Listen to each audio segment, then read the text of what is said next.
Hello, everybody. Welcome to the Fearless Floyd Show. As always, I am your host, Fearless Floyd. You can reach me at TheFearlessFloydShow at yahoo.com. I'm on Telegram, YouTube, Rumble, and BitChute. Like, subscribe, share, hit the notification bell, or if you don't like me at all, hit the thumbs down. I ain't tripping. I want to welcome my guest tonight, Kenny Ratliff. He's in the, Midwest. Stick with that. I don't want to get his location. And tonight's topic, we're going to talk about the private administrative process. And with that, Kenny, go ahead and lead in with your question. All right, great. So thanks for having me, Floyd. Yeah, it's a real pleasure, man. It's good knowing you, and you're doing some good stuff with the channel. Appreciate it. So I've got a situation where, and I've looked at a few different ways to go about it. But the private administrative process seems like a great way to go. And so let me just get into what that situation is. So I've got as I've told you about the work that I do. So I work as a contractor, not as an employee doing project management in the storm restoration field. I've got a situation with a company that I did some work with, and I was contracted with, right? So I had worked with them in one part of the country and got paid the way I should have gotten paid. Then about a year or two later, I decided to go to another part of the country in the Southeast and do some more work with that same company. And the difference between those two time frames is in that second stint with them, I got placed in what you would call a kind of a sales team scenario. Okay. Which I agreed to for a certain period of time. If anyone that knows the storm restoration field, you get paid as a contractor, you get paid on basically it's a profit split. So company makes 20 grand on profit on the job, then 10 of that's mine, right? Just that's the simple way of looking at it. It's generally what's called like a 10-50-50 or a 5-50-50 situation. In that second stint with them, what they did was they had put me under this supposed sales manager who was really not doing anything. And I didn't agree to, I did agree early on to do some under that deal, under that commission deal where I was splitting my commission with him, but I didn't agree to do the entire stint, which was really a period of about 2 years of sales, right? Okay. Which amounted to roughly about $600,000 in commissions, which I got paid about $300,000. So I didn't agree to the entirety of that. I agreed to some of it on the beginning, making it clear that hey, at some point I'm going to go back to my regular deal that I had signed previously in a written contract. Okay, so there's a written contract. This is not like a lot of these people are doing the PAP process because they're trying to sue a judge or whatever. That's not the situation here. This is this is a valid contract under which I was paid under the proper commission structure, and then that changed and I haven't been being paid that way. So that leads me into my question, which is, in your opinion, do you think that I would be able to use a private administrative process to attempt to collect the monies that I have not been paid that I should have been paid?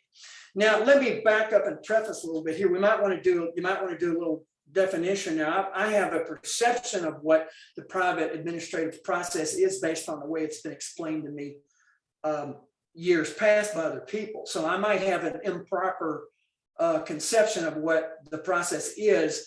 But I'm just going to tell you real quick what I think it is, based on what I heard in the past, which is basically about roughly a 3-part process that involves using a notary, the proper type of notary, not just your run-of-the-mill, using a notary to send out, and what I recall would be basically 3 parts: a fault, a default, and then an opportunity to cure. So after having said that, I'm going to shut up and let you explain what the proper methodology is, because I may not remember it properly, and I don't have any of the documents that actually show the proper way to do it. However, I'm going to shut up and let you answer the first question first, and that is, do you think that the situation I'm in would warrant and would be successful using a private administrative process. Okay, you have a legal and lawful valid contract signed between parties with a meeting of the minds. Both of you accepted the terms and conditions of the contract, correct? Stop right there. Now, whenever I signed on with them, if I may, Yeah, sure. Yeah, I don't absolutely. want to be disrespectful in any way. Let me interject. When I signed on with them, I signed the agreement. They never sent me back a signed agreement. Although the actions of the parties, all right, so after I signed with them, then I started selling and project managing, and I got paid the way I should have got paid. So we both know that contracts are not always about the signatures. We can have contractual agreements between people that are just oral. But this was a one-sided signature, right? So I signed, they never gave me a signed copy. I started working with them, but I was getting paid the way I should have gotten paid, right? Then I did a little bit of a hiatus with them in 17, and then 2018, I went to another state and started selling and project managing again. Okay. Well, basically, they gave you a presentment, which was the contract, right? Correct. You accepted it unconditionally, right? Not unconditionally. I accepted it with the commission structure written in the contract. I accepted those conditions. I didn't accept it. In other words, I didn't just accept a position with them that said they could do whatever they wanted. We had an agreed amount on a commission structure. Right, but that was in the original agreement that you signed. That's correct. Right? You didn't do like a counter offer. No. Okay. Yeah. Then you accepted it unconditionally. That's what I mean by unconditional, because you didn't try to amend, delete, or add the conditions. You accepted it at face value, sent it back. They accepted it. Okay. So yes.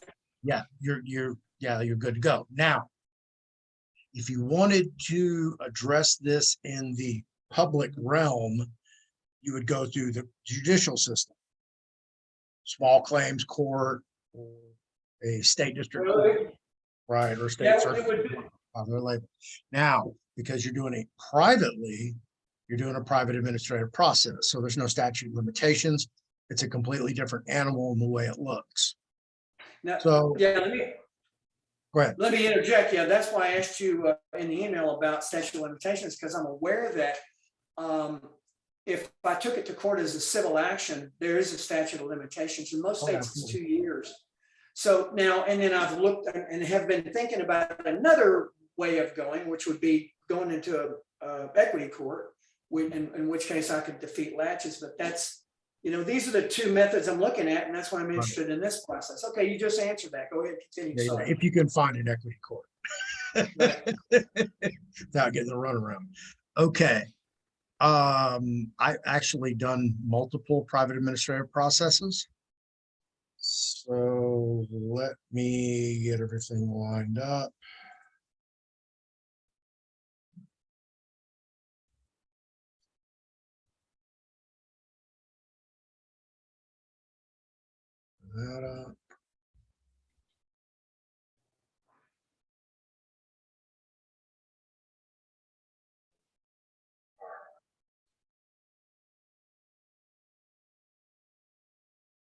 You mind if I step away for 1 moment?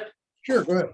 I got to turn off something in the kitchen here. I was cooking when we started this. I want to turn fires off.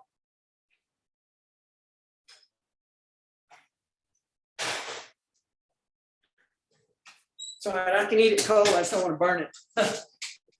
That's fine. All right. This is an invoice that I'm working with someone else. Obviously, I've changed their information. But this is like invoice 101. It was sent out last month. And this is the first of 3 invoices that will be sent to them every 30 days. So basically, this is addressing 2 municipal citations in the city of Huntsville, Texas. So this is going to the finance director. This is going to the treasurer of the county of Walker. The reason it's going to these 2 is because the city of Huntsville is a subsidiary of the county of Walker, which is a subsidiary of the state of Texas, which is a subsidiary of the United States. They're all for-profit corporations, every one of them. So basically, your immediate attention to this invoice is demanded. You are commanded to immediately pay this invoice within 30 days. Failure to remediate this valid debt within 90 days will result in default and liens placed upon all debtors. There's the reference to the different traffic citations. This is carbon copies that we sent to, which is the clerk and administrator.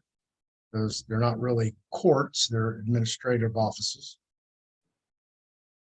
This is the county clerk, that's the municipal court clerk. And this is what the invoice looks like. So they issued two traffic tickets.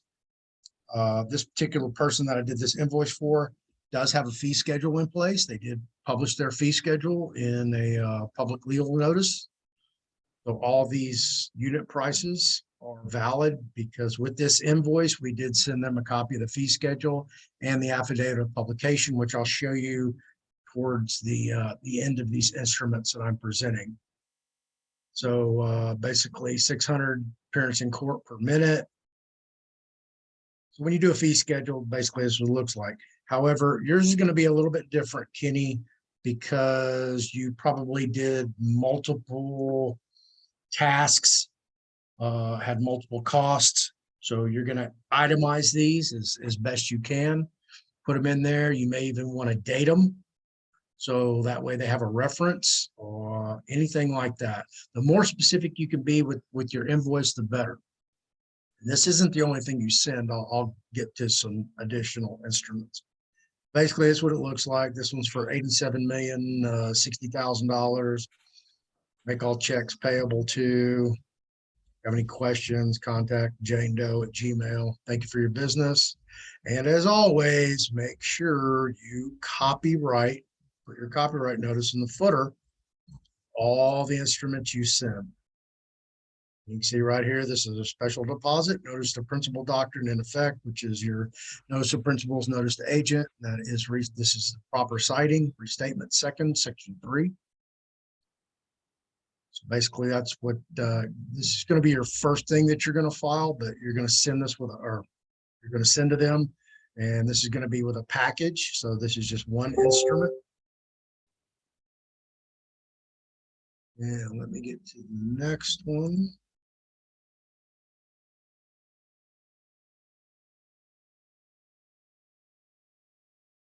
Some of these are going to be mixed because they're from different filings.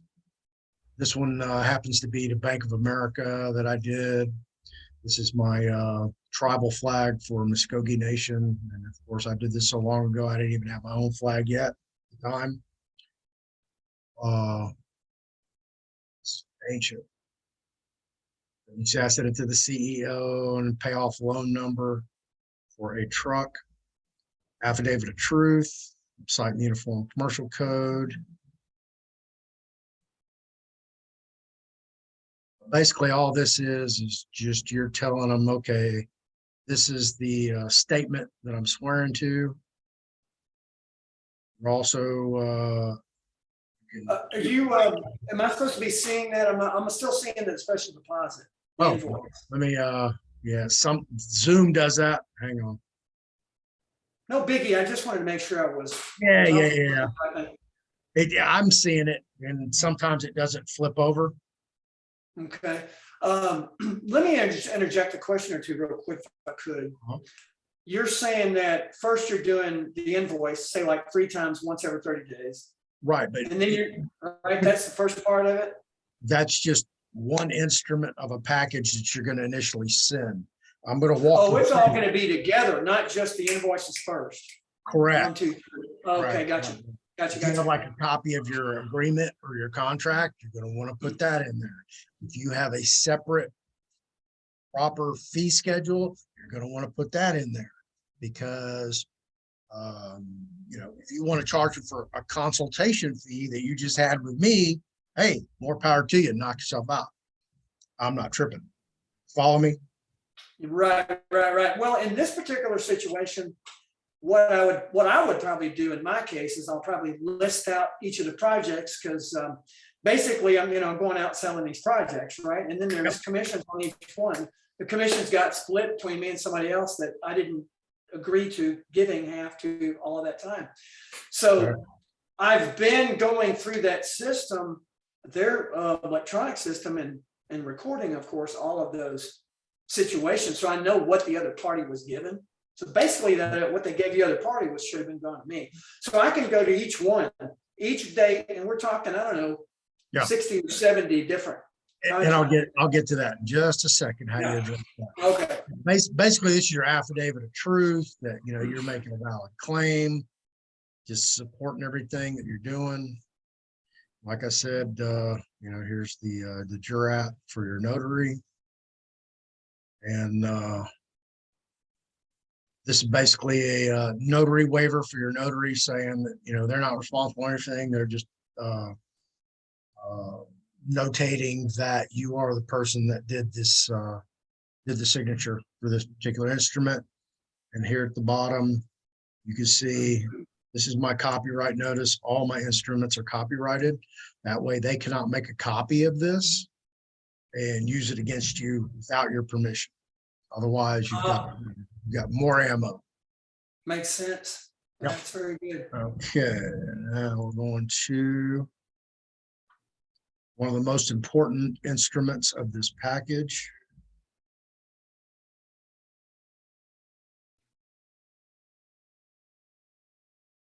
This is your proof of claims. Okay, and this is real simple. And then again, this is to a whole different private administrator process. And most of you know Scotty's my nickname because there's 4 Floyd Pleasants. And proof of claims, and you can see I took out the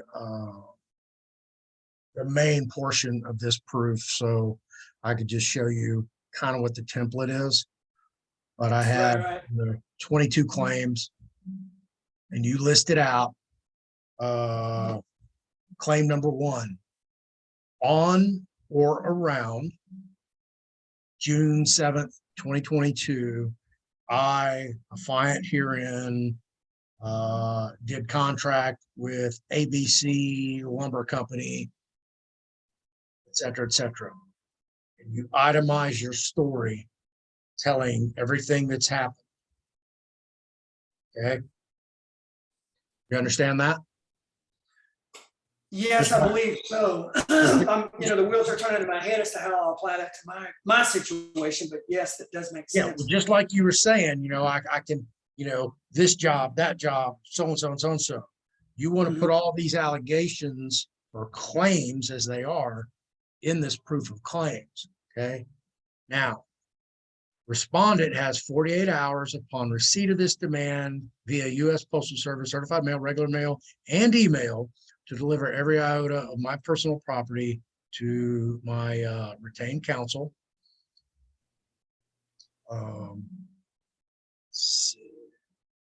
Now, does someone have to use an attorney there? That's a PC. This was like a whole different thing, and it was between me and an ex-girlfriend, and I didn't want anything to do with her. I didn't want to talk to her. No communication. Boom. There's my retained counsel. You deal with him. Don't deal with me. Gotcha. But yeah, so I think the answer is you don't have to. You wouldn't have to have counsel in a situation. No, not at all. This is just for my my thing. And actually, it's not on here.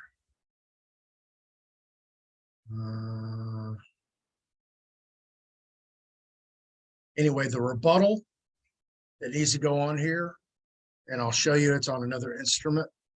And I didn't even copy. These are copyrighted. The originals are copyrighted.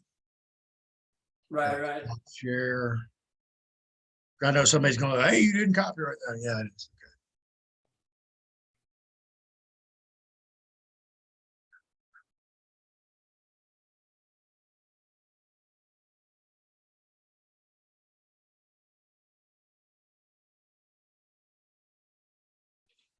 All right. Here's kind This is here's a kind of notary certificate of mailing. Let's see, oh, that's not the right one I wanted.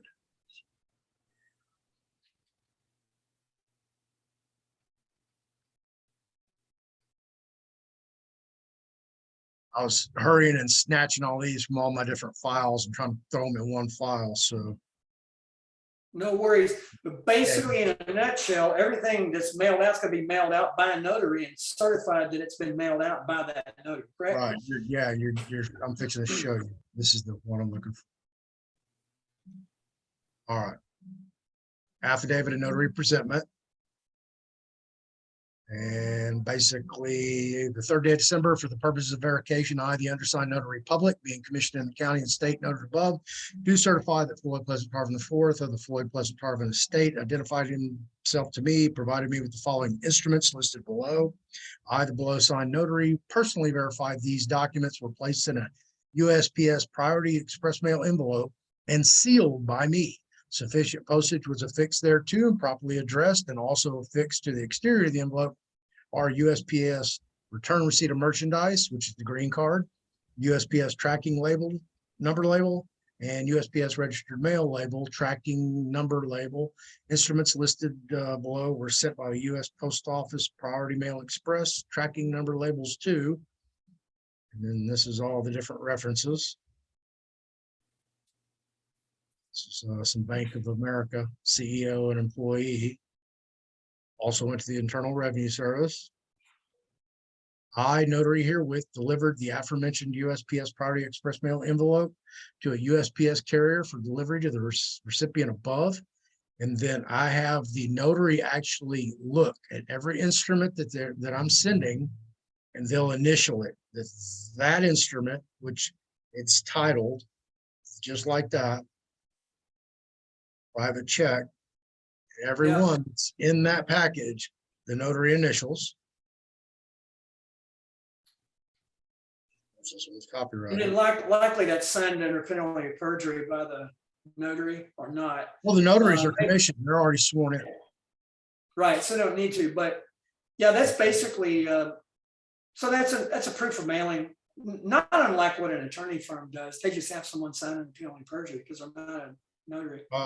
This Yeah, this is, bulletproof. right. Nowhere around this. Okay, you're getting basically getting a state official. There's the book. Because I am a notary public. I've got the stamp, I've got the embossed seal, gold foil seals. Yeah, I'm have everything. And I've read the book. Right, I've heard that. I've heard that thing about the seals too. Because now I don't. Right now, I don't have a notary to do any of this except one that I know that's in New York. I know of a good one in New York. I don't know of any other ones anywhere else. Basically, call around your like postal little mom and pop postal places, and ask them if they have the embossed seal. And you're going to find one. UPS, they have notaries there. Most of them, all they have is that little rubber stamp. They don't have the seal. Right. The embossed Well, seal. Go ahead. I'm sorry. The embossed seal is international. Right. The one that I know in New York has the seal. What I have found in my limited amount of experience and knowledge is that most notaries have no idea what we're talking about here, and nor do they have the seal. Most of them don't have a clue about this process. Yeah. So most of the time, you're not going to be able to enlist one of them in helping you. But in any case, I do have one in New York that can do it.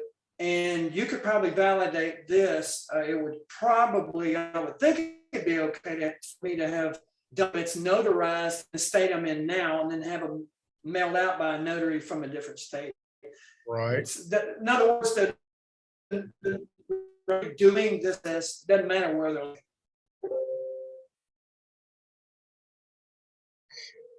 Is that correct? Say that again. Doesn't matter what. Lost you for a bit there. Yeah. Doesn't matter what. In other words, the notary that does the presentment process, doesn't matter where they're located. They can be in any state as long as they have the seal and they understand the process. I would use somebody in my state. That's right. So like in my particular case, the party that I would be presenting to is in one state. I'm physically right now in another state. So you're suggesting that the notary that does the presentment process should be in the state to which the notary presentment's being mailed into? Is that what you're saying?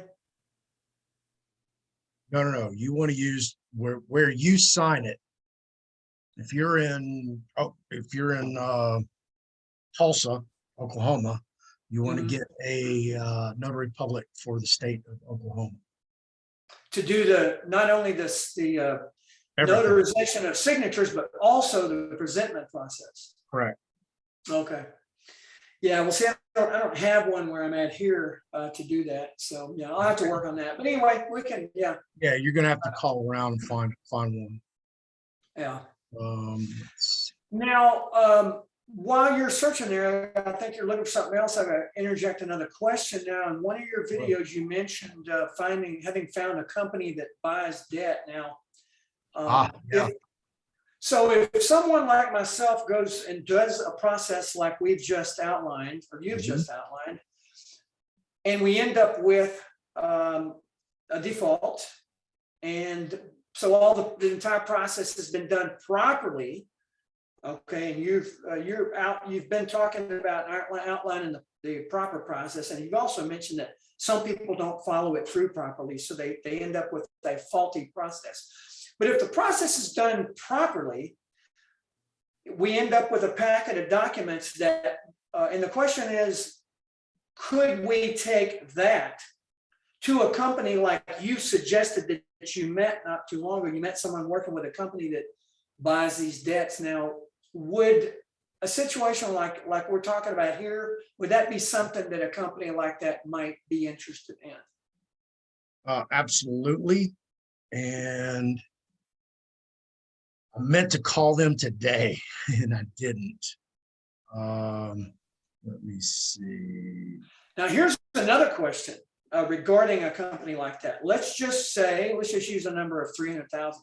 Let's just say that we get a default for a number of 300,000. And we know that based on your other video that company takes 20% of what they recover. Based on the default amount of 300,000, what amount do we suspect they might recover? In other words, would they recover the full debt, or is there a lesser amount that they recover? Is that something that gets negotiated, or what? I haven't gotten into the minutia that deep so far. Let's see. Last contact I had was mid-May. Said he was out of town on a business meeting. When I get out, I'll CC you on the email to our internal counsel, and we can open lines of communication on the issues in that way. He's currently in Houston, so that should speed things up. Basically, we're just bullshitting back and forth on trade shows. That's where I met him. And I haven't heard back from him or his counsel. And I've already sent their internal counsel basically all my instruments. Now, my particular private administrative process accrues $1 million a day, because that was what I put in my terms and conditions as damages. So every day I wait, I'm making more money. I'm not in any hurry. Yeah, it'd be nice to have all that money, but I'm making money every day. That's how I look at it. Right. The other thing I wonder is, and you'll get these answers then once you get a chance to talk to them and have some conversations. But I'm wondering, and that was one of the questions, is how do they end up negotiating it? Does it get negotiated down? And then the other question is, does it go to arbitration or something like that? I have no idea. Like I said, I haven't gotten to that part yet. Got you. I'm Well, just because the person that my contact there that I'm talking to, that I met, he just gets the clients. He doesn't know the legalities or the minutia of, how it works on the back end, behind the scenes or in the legal department. So he can't really answer that. My case is kind of unique because it's not, it's a straightforward contract and these idiots signed it, thankfully twice actually. Because what I did is I took a two-step grievance process, turned the first grievance into a contract with terms and conditions. They signed it, sent it back. I did the step 2 as a notice of fault and opportunity to cure and contest. And they signed it, sent it back to me. So then I started invoicing them. I invoiced them, 3 times. Then I did notice of default, affidavit of truth. I go through all that. But I'm going to show you where I got. This is the notary certificate of mailing. This is part of the notarial protest or notarial presentment. mm-hmm. You can see it's commercial affidavit of truth, notice of fault, default, last opportunity to cure dishonor. And then it gives them all the stuff. I did this for somebody else. I did a notarial protest for them. In fact, I need to find out what's going on with that because I haven't heard anything back, and I know we had a deadline on that. That was the final one, yeah. That was the. All this is a package. Oh, it's all going together. Yeah, see right here, the document name, title in its full length, an affidavit of notice of default dated, document name, invoice, document name, any notarial certificate of mailing, notice of default and dishonor, notary certificate of dishonor, notice of final determination judgment, nihil deceit, and a copy of the copyright affidavit for liability, as well as copy of the filed UCC1 financing statement for liability. Okay, and you're so in part of this process is you're filing a UCC1. You're doing a UCC1. Eventually, you're going to get to a UCC1. So let me keep going through these. Okay. I really didn't have time to. Yeah, no worries. What differs from, and I'm not suggesting it's right or wrong or indifferent. What differs from how this process was explained to me years ago is that I was under the understanding you did the first notice, then you did a notice of default, or I'm sorry, a notice of fault, or I forgive me if I get the names mixed up. You're basically doing one mailing, or the notary's doing one mailing, they don't answer, then they do the next one, and then the final one is that opportunity to cure. That's the way I thought it happened. But you're saying the way you're doing it, it's all in one package. It's one mailing. No, just what you want to do is you want to cover as many bases as you can. My own personal theory is, I don't want to miss anything, leave anything out. So, 4 or 5 months from now, and the cost of mailing all this stuff, time and preparation, that when you get to that destination, oops, I didn't do this when I could have easily just created one more instrument and put it in my package. So I try to cover everything. Don't give them any kind of wiggle room or a loophole to jump through. Okay, so I guess it's fine. It would be fine either way, because if they know that they have X number of days to respond to this document, then when they don't respond to that, when this next document comes into play, and they've already been notified, you got X number of days to answer this document. You should have answered that one. Now you got to answer this one. And then the third one comes into play. So I guess it makes sense that you could send it all at one time. Right. Okay. This is what I was talking about. Um,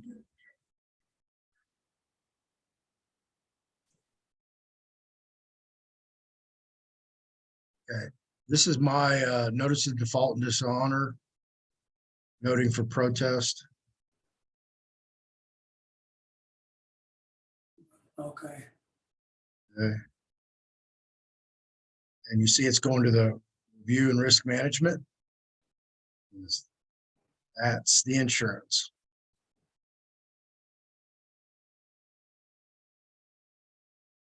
This is a rebuttal to proof of claims. Remember, I showed you the proof of claims? Okay, pursuant to Title 26 USC 6065, as a real party in interest, as a consumer, and presented all claims herewith stated as fact, and any entity having personal and or subject matter jurisdiction to said claims and sought to contest such by rebuttal should have done so point for point via sworn affidavit, present valid authorities, and have consistence affidavit notarized by notary public to establish that rebuttal was made under oath and sworn to facts and made within 72 hours of date of receipt of said documents, and submit said rebuttal to real party in interest via USPS certified mail with return receipt of merchandise signed by applicant, not agent, to the following. Here's my notice to agent, notice to principal. Indeed, no more than a declaration of acknowledgement or affidavit is necessary to make a prima facie case. That's United States versus KISS, which is the 7th Circuit. Certiorari was denied by the United States Supreme Court right here. So that's a holding. Debtor is in default, dishonor, and out of time and final judgment, as Floyd Pleasant Harden IV has stated, a claim for which relief must be granted pursuant to Federal Rules of Civil Procedure 12B. It's the date, notary public signature, it's copyrighted. All right, so this is what you want right here. You want to put this rebuttal in every instrument that you do. You want to tell them you've got 72 hours from receipt to rebut this point for point under oath and send it to me, USPS certified mail with return receipt of merchandise signed by me, not the postal carrier, and stuff it in my mailbox or leave it on my porch. So if it's not, see, because you're giving them terms and conditions. Right. And if it's signed by the postal carrier, well, that's not valid. That's not part of the terms and conditions. Turn to sender. Do it again. Follow me? Okay. Yeah. Yep. I'm gonna have to look up that. Yeah, that's why I said you can't give them a way to get out.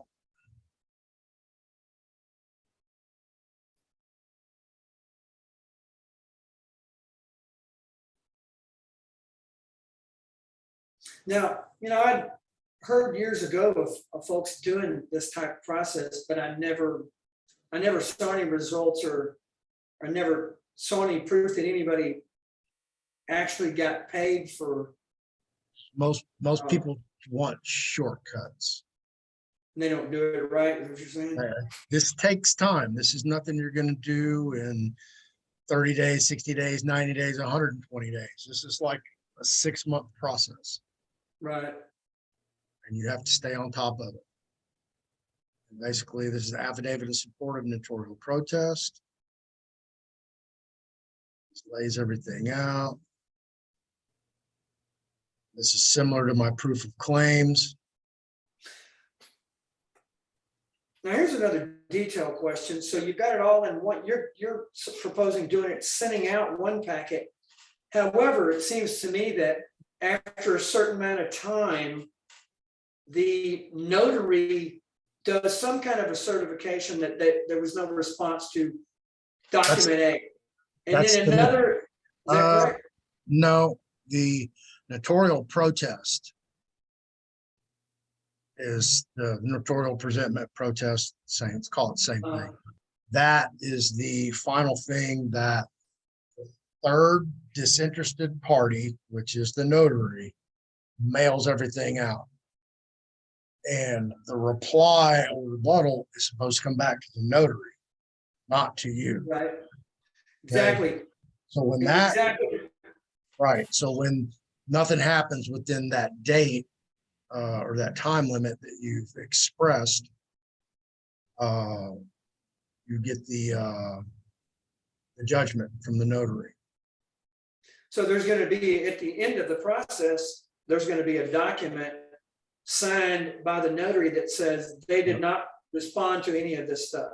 Right. Because they're given instructions to respond to the notary, not to me, correct? Yeah. Is that right? So there's going to be something that's certified by the notary saying these people didn't respond to anything, to document A, B, C, D, or anything at all. Right. And then, right, there's going to be, then there's a certification saying they did not respond, and this is the final document. Right. Here's the steps.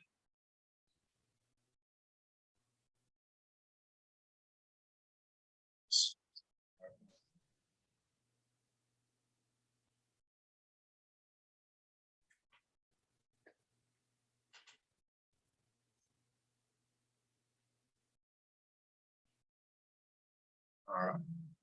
Steps to do the protest. Got so much stuff open. PC is running slow. And this basically just, gives you a nice little diatribe of, what's going on and how it's worked in the past for other people.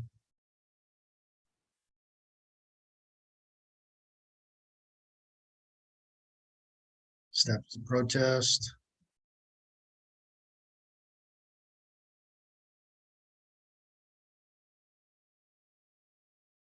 This is basically dealing with financial instruments. It's the same. I can't remember where I got this from. I've got so much information, it's stupid. Yeah, that's a good one. I'll have to look in my files. I don't know if I still have anything. I know years ago, someone supplied me with some of this type of information, but man, it's been so long. I don't know if I still have it. Yeah, you see, this is dated 2004, so you can see some of this stuff I have is like very, very old.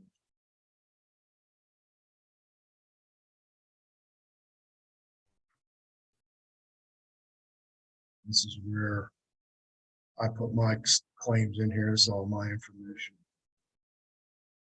You can see what all I filed. There's my contract. That's a step 1.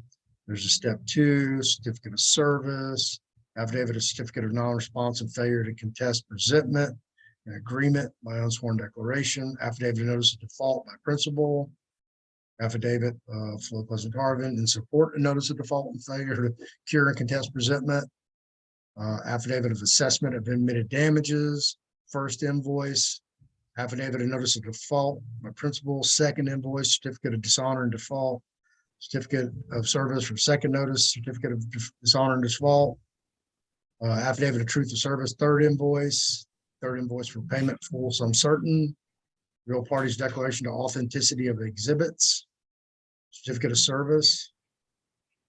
That was pretty much the package that I included. And then, of course, this is a small portion of all the state officials that got served. I think there was like 22 in all who got served copies of all this stuff.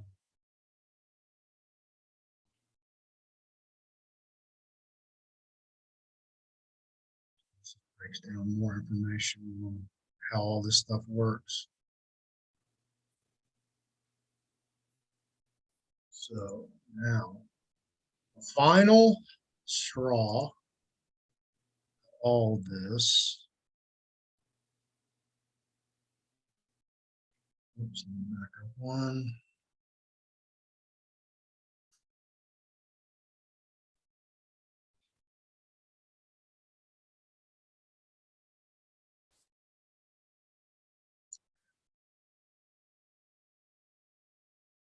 This is what you were talking about.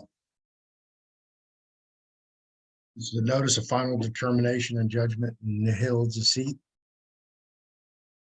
Okay, yeah. And this is what the notary is going to send out after they don't get a response. This is a real simple one pager. I did not send this because I found it after I had done mine. I did mine years ago. But doing this for other people, you know, I've found more stuff, had more stuff sent to me. But here is all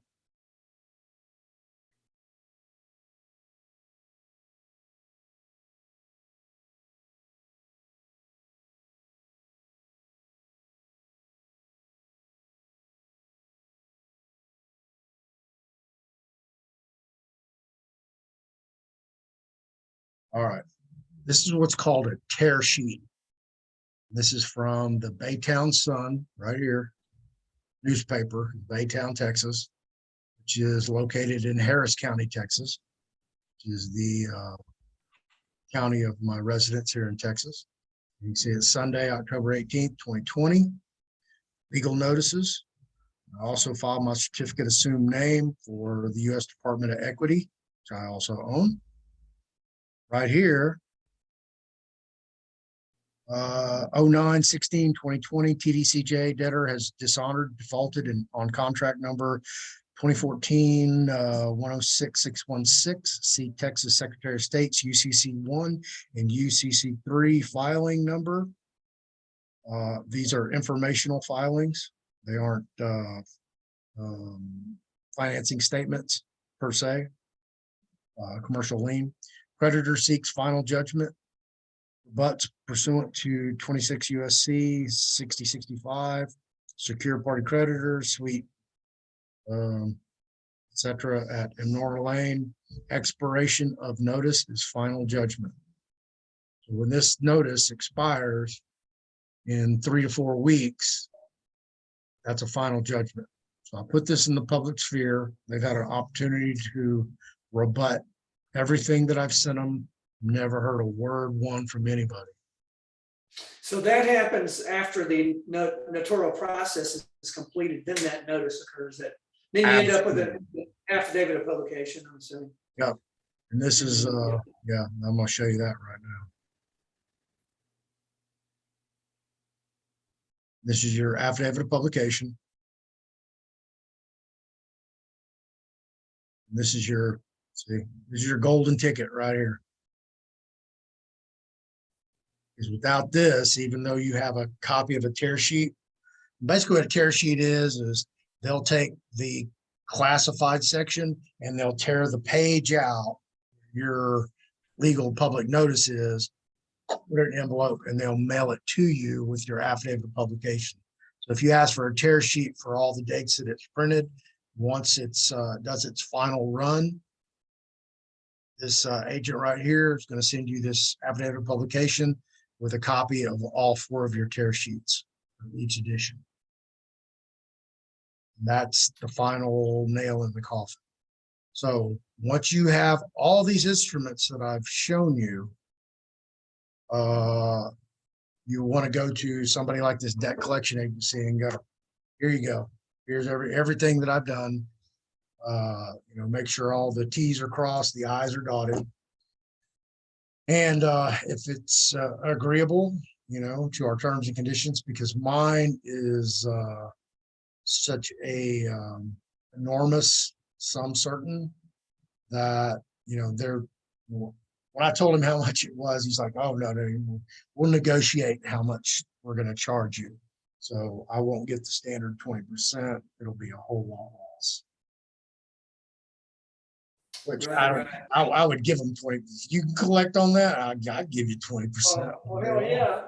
Well, it'll be interesting to see what's the answer going to be, because as I was saying, I might have said earlier, I've heard of the existence of these types of companies, but I've never dug into it, and I've never actually done one of these processes. I've just heard of other people doing it. Like I said, I never saw any proof that anybody got any returns out of it, but good deal. Well, I'm looking forward to hearing how that turns out.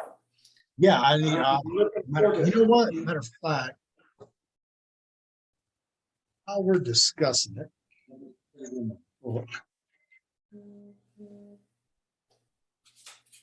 Wednesday.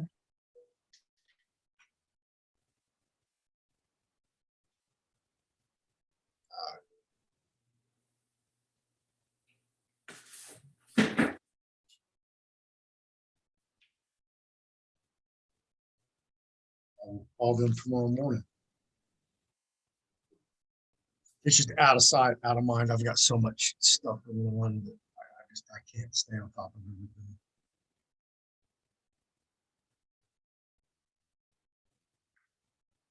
So yeah, I've got a couple of those. Yeah, but this one is for. I don't know what to do with them yet, but I've got two of them. Yeah, but you got yours for your birth certificate, right? Yes. My name change decree. Oh, that's the name change. Oh, then you got it authenticated. I got it. I have it. Because that top page is from Department of State, correct? That's exemplified copy, which is signed by another judge, as well as the district clerk. Okay. Secretary of State. I'm about to. I'm ready to fire off on that process. I've yet to do it, but I'm just about ready to do that. You did yours the standard all caps to upper and lowercase? Correct. Yeah. So yeah, I'm ready to do that. Matter of fact, the state I'm in now, I've got all the paperwork, and I'm about ready to embark on that. So yeah, okay. An interesting thing. I've yet to do that either. There's several things that I've got listed that I want to be doing, and that's one of them. Okay. It's going to be coming up real soon. Give me a jingle before you do it, and I'll send you my template. I don't know what it looks like in your state to do a name change. Hopefully it's similar to, here in Texas, especially Harris County, because you can write your own petition and you can write your own decree. Right. I hadn't been able to figure out if that is the case here. I know that the county does the publication, so I don't have to do the publication.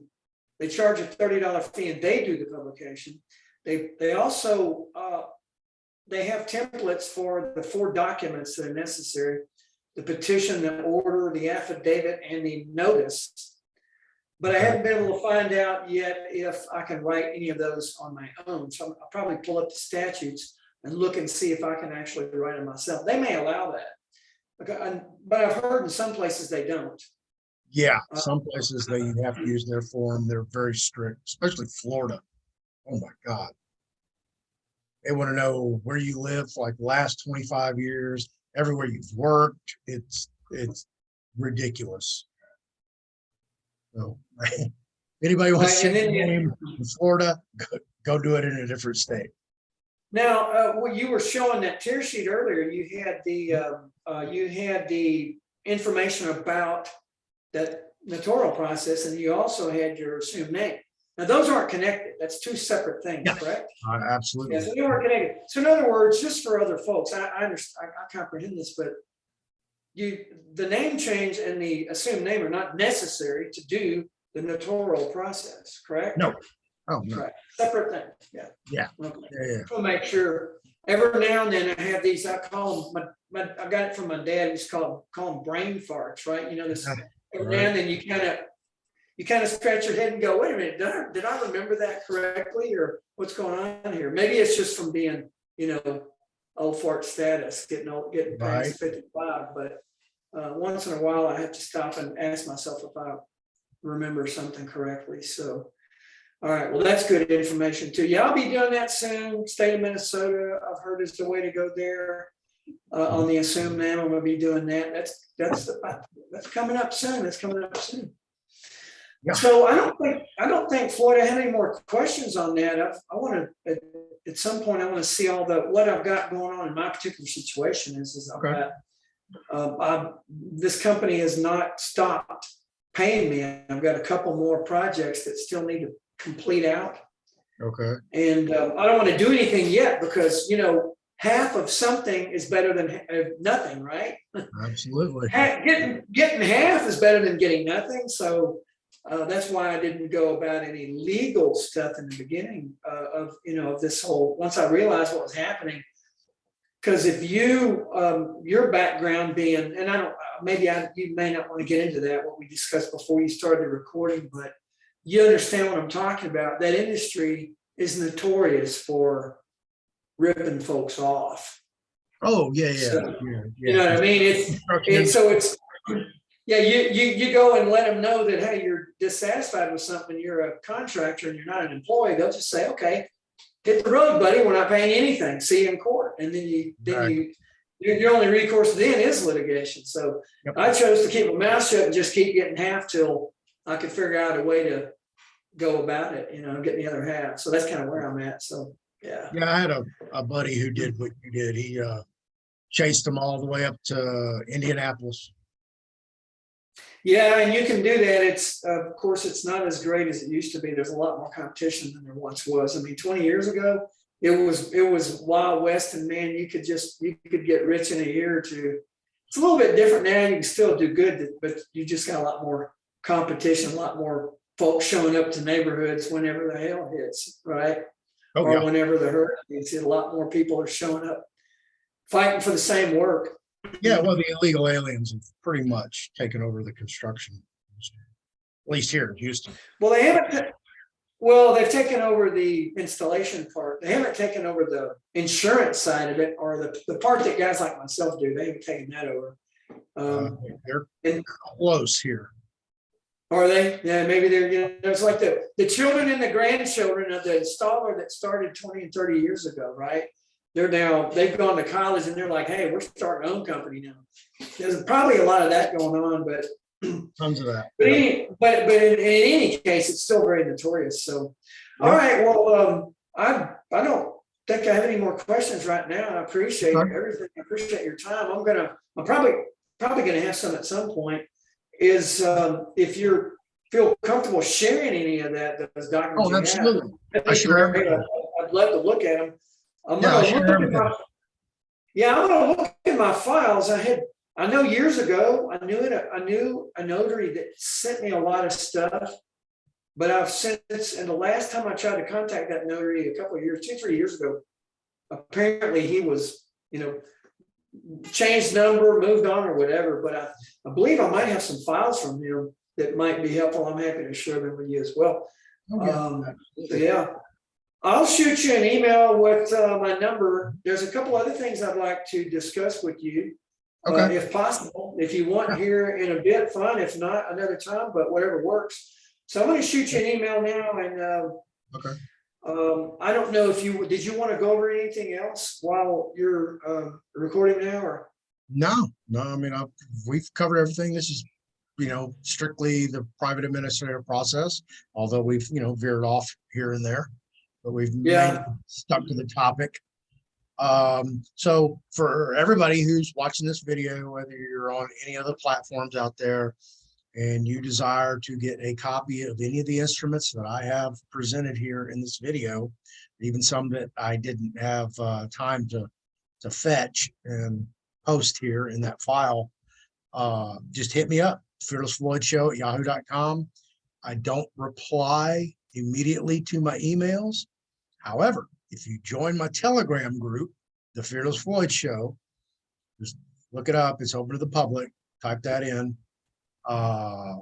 That is the fastest, quickest way to get my attention and get me to do something. I don't know why email. I just don't really apply to it. But Telegram, I have open chat. If you have any questions, just post it in my Telegram group, and I have tons of very, very, very intelligent people in there who are well researched and very knowledgeable, and they will be more than happy to answer the question. So other than that, you're doing a good job of that show. Really, really, really enjoyed it. I've watched about 3 or 4 of the videos already. Yeah, good stuff, man. Thank you. Thanks, Floyd. Thanks a lot. Appreciate it, man. Okay, Kenny. I guess I'll talk to you either. Why don't you call me tomorrow?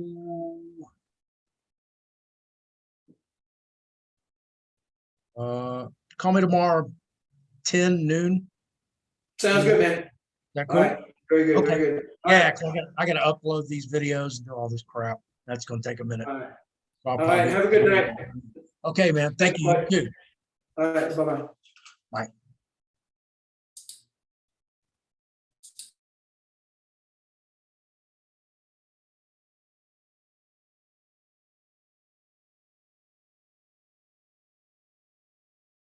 All right, kids. Well, I want to thank my guest, Kenny Ratliff, for coming on and discussing his issues with the private administrative process. Hopefully, I've given you just a foundation so you can move forward with the private administrative process. Like I said, if you need any of those instruments that I showed, hit me up. I'm on Rumble, I'm on BitChute, I'm on YouTube. Predominantly, most of my videos are not going to be on YouTube. I will post a short video telling you to go to Rumble and BitChute simply because I'm telling the truth. And because I tell the truth, YouTube censors my videos. Absolutely. And they won't let me grow. People are not getting notifications that are signed up to get notifications. So if you like the video, hit the like button. If you don't like the video, or you don't like me, or you don't like my topic, please hit the dislike. Share the video, hit the notification bell, and subscribe to my channel if you want to hear more or you want to see more videos on these various topics. Hopefully, Thursday, I will do a video on heirloom seeds and a specific way to grow produce. And it's a local company here. I ran into them at the NRA. So we've been going back and forth since the NRA, trying to get them set up to do a video. But, hopefully we can get that done and, present something a little bit more outside the sphere of what we usually do. Again, thank you for watching my video. Kenny, again, thank you for coming on the show. And with that, hey, man, all you guys, y'all have a great week. Appreciate you being here. Appreciate you watching the video.